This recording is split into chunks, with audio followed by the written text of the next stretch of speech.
Keď som sa stal pred 10 rokmi dekánom teologickej fakulty, začal som pracovať na odstránení slabín.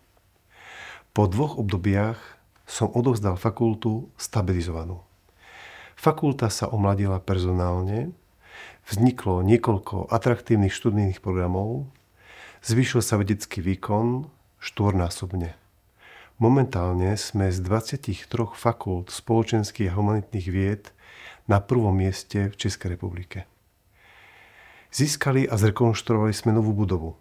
Zdvojnásobil sa cash flow fakulty. Vo výzvach OPEJAK má teologická fakulta momentálne vyše 130 miliónov korún, čo nie je vzhľadom na veľkosť fakulty vôbec zlé číslo. To všetko sa samozrejme odrazilo na zvýšenie odmien zamestnancov.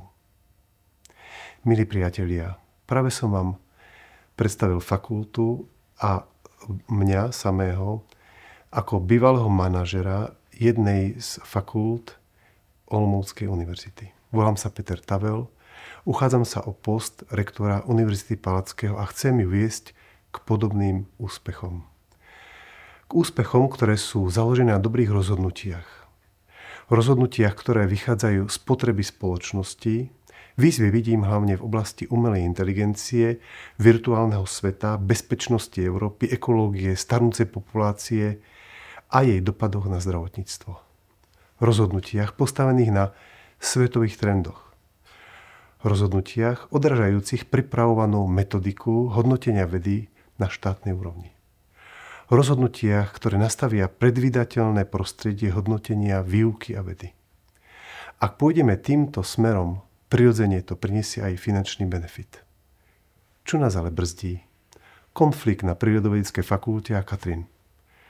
Trauma, ktorá sa dá vyriešiť za 2 hodiny alebo ešte čakať jednu celú generáciu, ako niektorí hovoria.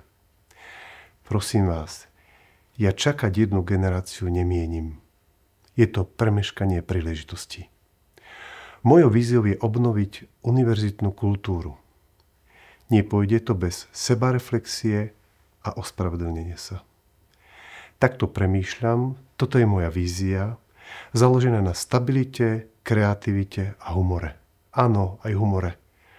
Ak sa prestaneme brať tak smrteľne vážne a dokážeme sa na seba zasmiať.